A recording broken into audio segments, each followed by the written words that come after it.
C'est toujours un plaisir d'écouter Bertrand Fragonard. C'est remarquable.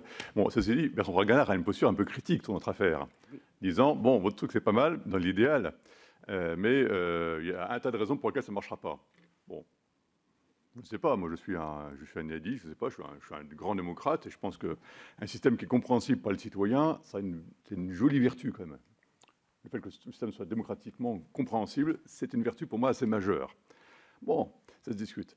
Mais justement, on va discuter. François-Xavier a collecté des questions, je crois, ou des remarques, et donc je lui passe la parole, et voilà, à lui de gérer. Merci beaucoup, Marc. Première question qui est une demande de précision pour Léon Régent. Quels sont les montants et le nombre de personnes concernées? Donc, je suppose que c'est par l'allocation familiale unique. Oui, le nombre de personnes concernées, c'est le nombre d'enfants. Et les montants, Bertrand Fragonard a donné les chiffres qui sont dans le livre qui date de 2017.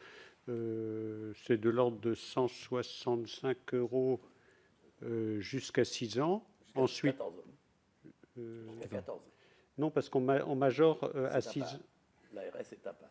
Alors, on peut mettre l'ARS à part ou dedans. C'est-à-dire que, pour moi, il n'y a pas d'équivalent ARS jusqu'à 6 ans. Ensuite, il y a les 167 € et il y a une ARS qui tombe pour tout le monde, mettons fin août. Et à partir de 14 ans, il y a une majoration de l'ordre de 37-40 €. Et donc, ça concerne tous les enfants. Donc, c'est de tête 17 millions. 17 millions. C'est pas... Enfin, moins, parce que comme la natalité baisse... un peu moins. Donc, ça va faire des économies. Ça permet d'indexer sur les salaires. Une demande d'éclaircissement technique pour Bertrand Fragonard. La question est la suivante. Pourquoi passer par un crédit d'impôt et non par une prestation sociale? L'effet sur le taux de prélèvement obligatoire est le même. Alors effectivement, on souligne là le fait qu'à enveloppe constante, on est poche droite, poche gauche. Peut-être que nominalement, les prélèvements obligatoires augmentent, mais ils sont aussi compensés par une redistribution plus élevée. Ce n'est pas tout à fait équivalent, parce qu'aujourd'hui, le quotient familial n'est pas dans les prélèvements obligatoires. Donc, si vous rendez le quotient familial, si vous le supprimez, vous avez une augmentation. La conséquence, c'est que vous avez plus de ménages imposables, payent plus d'impôts, je pense que c'est pour un problème. Et alors, en ce qui concerne quelque chose qui est effectivement peut-être loin de la préoccupation des Français, qui est la compréhension de la comptabilité des prélèvements obligatoires, pourquoi passer par un crédit d'impôt? Tout simplement parce que vous économisez de l'impôt, tous les Français paieront moins tous les enfants ayant des enfants. Soit ils sont imposables au barème et ils voient leur impôt augmenter, soit ils ne sont pas imposables et à ce moment-là, ils ont un crédit d'impôt positif, solution technique qu'on sait très bien gérer. Je veux dire, on gère maintenant des sommes considérables sous forme de crédit d'impôt. Alors là, c'est une question de choix philosophique. Vous pouvez très bien dire, je préfère qu'on visualise l'aide par une prestation positive. Je vous donne tant d'argent. Ce n'est pas du tout la même chose de dire les familles paieront moins d'impôts. Alors, je ne sais pas si vous vous souvenez le débat qu'il y a eu ces dernières années sur l'évolution du nombre de ménages imposés. On flirte autour de la moyenne, etc. C'est un vrai débat politique. Et puis derrière tous ces débats, vous aurez des problèmes techniques. Comment vous partagez la prestation? Pourquoi vous supprimez la demi-part des parents isolés? Donc le choix d'une approche fiscale, d'une approche prestation, se discute. Vous pourrez très bien avoir un crédit d'impôt. On serait tout à fait capable de gérer ça aussi, avec les mêmes caractéristiques, si je puis dire, que celles du schéma, c'est-à-dire le même montant.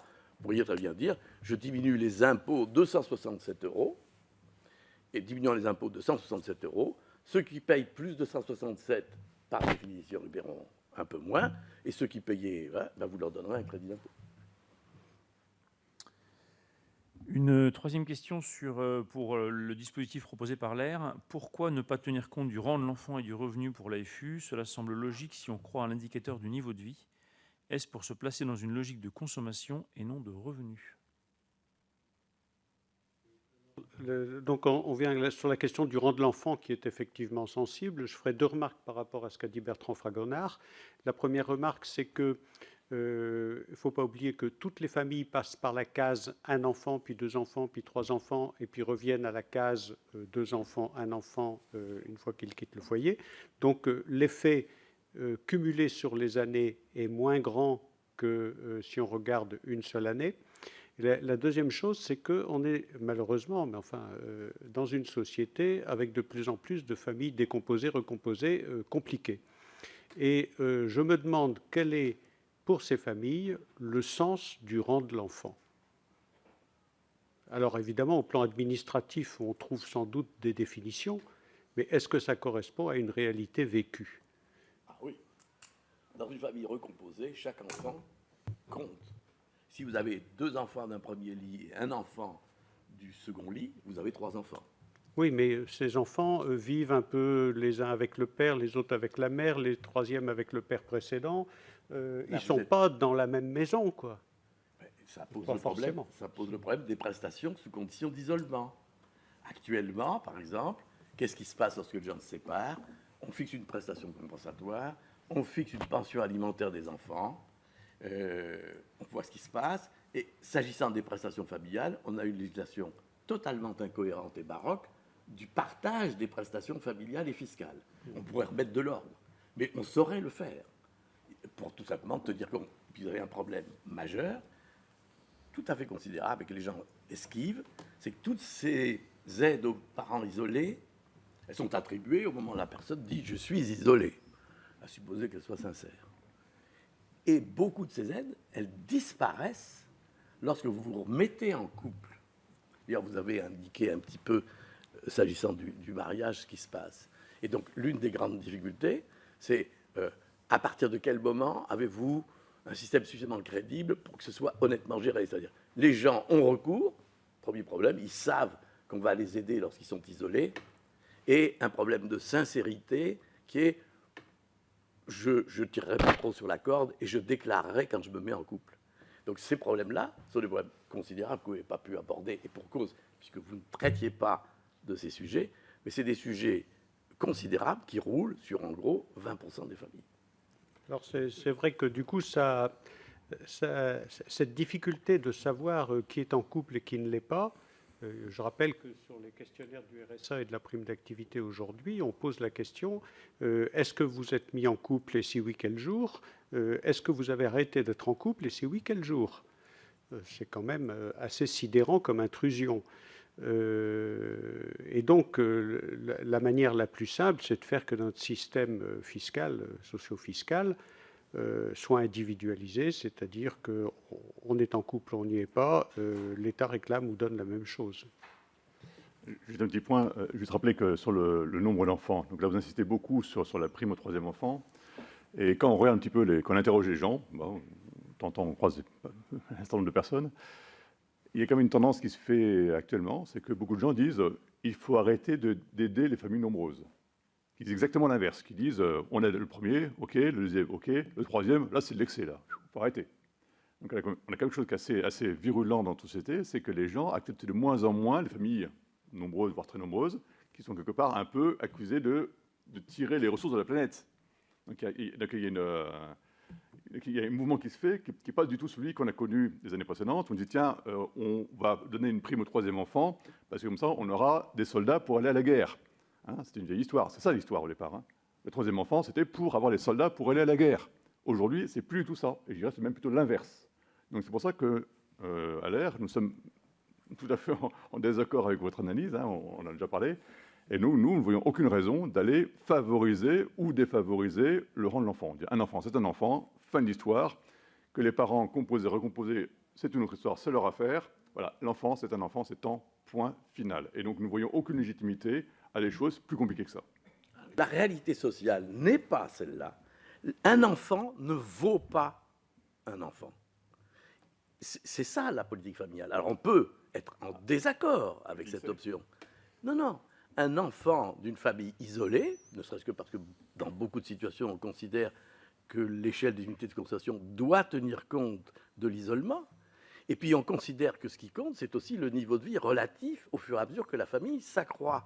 Donc vous vous basez sur l'idée très simple, et je n'ai pas de raison de contester qu'elle soit envisageable, qui est tous les enfants se valent en France. Moi je dis non.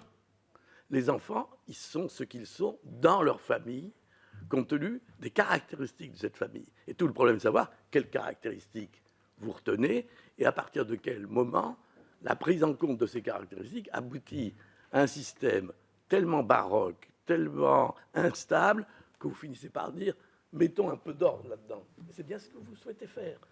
Mais pour moi, on peut mettre de l'ordre par des choses plus simples, sans aller jusqu'au principe que vous dites, qui est que tous les enfants se valent. Avec des compléments. Sur le slide que vous avez à l'écran, là, il y a des compléments pour les enfants handicapés, bien entendu. Un enfant handicapé, c'est un cas particulier. Parent isolé, un enfant qui est privé d'un de ses deux parents, c'est une situation compliquée également, qui pose un tas de difficultés au quotidien. Là, des compléments. Oui, mais ce n'est pas une complexité en plus. C'est un complément justifié, clair, limpide, transparent, et qui a un sens démocratique. Aujourd'hui, ça n'a plus de sens démocratique, notre affaire. Mais c'est la gestion de ces compléments qui pose l'essentiel des problèmes de gestion, de complexité et de non-recours. Gérer les allocations familiales, vous diriez, par exemple, les allocations familiales sont indépendantes du revenu, aujourd'hui. Bon, pourquoi pas? Il s'agit de regarder qui gagne, qui perd. Ça l'a été pendant de nombreuses décennies. Ça l'a été, tout à fait. Il n'en demeure pas que pendant de nombreuses décennies, il y a eu 0 pour la famille de 1. Moi, chaque fois que j'ai vu des ministres, Dieu sait si j'ai vu, première question, il faut faire l'allocation familiale de 1. Je dis, oh ben, très bien. Généralement, c'est des dames. Très bien, madame la ministre.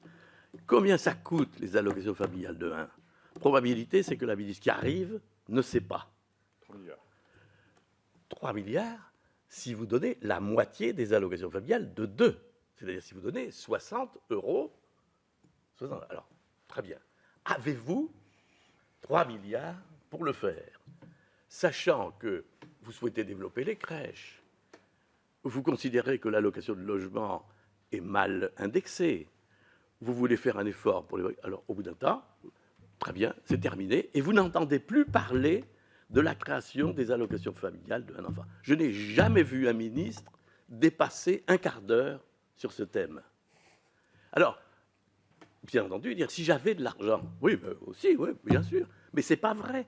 La politique familiale, si vous regardez dans le budget économique de la nation, elle progresse considérablement en 1945 avec le boom de la natalité et un système généreux, mais depuis plusieurs décennies, on réduit l'enveloppe. On réduit l'enveloppe par l'indexation sur les prix, alors que les recettes sont en gros comme les salaires. Et puis surtout, on fait des petites biscuettes. Il n'y a pas une année dans laquelle on procède à des économies. Et donc, l'idée qu'on peut échapper à la contrainte financière pour dire tout le monde est traité de la même enseigne, automatiquement, et Léon Agen a raison de le dire, on va vous dire, mais qui gagne, qui perd. Alors, vous faites l'affût, puis vous regardez qui gagne, qui perd, et puis après, vous allez voir un ministre en disant, vous prenez ça à ISO budget, et comment vous l'indexez? Et tant que vous n'avez pas des réponses de ce type, vous ne pouvez pas progresser. Donc, quoi le budget? Alors, si vous voulez savoir qui gagne, qui perd, je vous invite tous à tester sur le site lemodèle.fr. Vous allez sur lemodèle.fr, là, vous rentrez une configuration familiale, quelle qu'elle soit, voilà, des enfants, des grands, des petits, des gros, c'est ce que vous voulez, nombreux, mariés, pas mariés, tout ce que vous voulez, et ça vous calcule exactement les systèmes actuels et par quoi on le remplacerait, donc l'AFU de Léon Agen, avec ce paramètre-là, 200 ou 250 euros. Donc voilà, lemodèle.fr, vous pouvez tester la chose et vous aurez des réponses à cette question qui gagne, qui perd, au moins. Sur le budget, effectivement, c'est l'ordre de 3 milliards à peu près. Bon, 3 milliards, ça se discute. Ce n'est pas un sujet simple, évidemment. Vous les mettez dans François-Xavier. Oui, une dernière question peut-être, qui est plus une question un peu sur la philosophie et l'esprit. Ce que vous avez décrit finalement, c'est une politique familiale dont l'objectif est que avoir ou pas des enfants soit relativement neutre sur le niveau du ménage, qui était l'hypothèse de départ de la politique familiale. finalement, ayez des enfants, ça ne vous coûtera pas d'argent. Enfin, je caricature un peu l'idée, mais et effectivement, dans cette logique-là, la proposition de l'air n'a pas de sens, hein, puisqu'il faut s'adapter complètement au système. Est-ce que c'est pas, au départ, cette proposition-là qui doit être mise en question, un peu dans ce que disait Marc, en disant finalement, est-ce que le rôle de l'État, c'est d'inciter à avoir des enfants? Est-ce que c'est fait partie du rôle de la nation que de s'interposer dans un choix individuel qui est celui du choix de l'enfant? Ou est-ce qu'au contraire, il ne faut pas choisir plutôt une logique relativement neutre telle que celle que la propose l'air, en disant finalement, au même titre que l'éducation nationale est gratuite pour tous, indépendamment du revenu ou du rang dans la fratrie, eh bien, l'aide de l'État est la même pour tous, indépendamment du rang et du revenu dans la fratrie. Est-ce qu'on n'a pas un problème philosophique, une question de définition de l'objectif au départ? Il me semble que justement, Jérôme Accardo a été, je pense, très éclairant sur cette question. Effectivement, ce choix est essentiellement normatif. Et donc, de vouloir déclarer que c'est le coût de l'enfant qu'on va compenser, ça n'a pas vraiment de sens.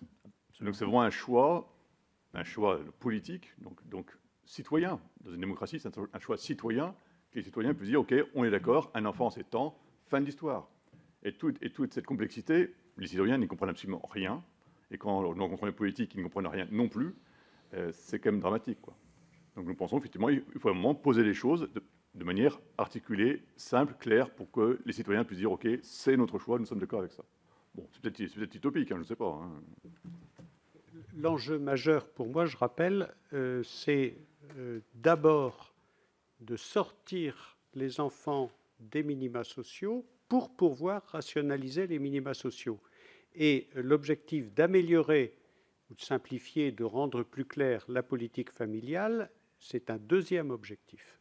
Il y a aussi un point dont il faut bien avoir conscience, c'est tel que les choses sont posées sur le RUA, et autant que je l'ai compris, l'aspect fiscal n'est pas dans le champ du RUA. On traite des aspects sociaux sur les très bas revenus.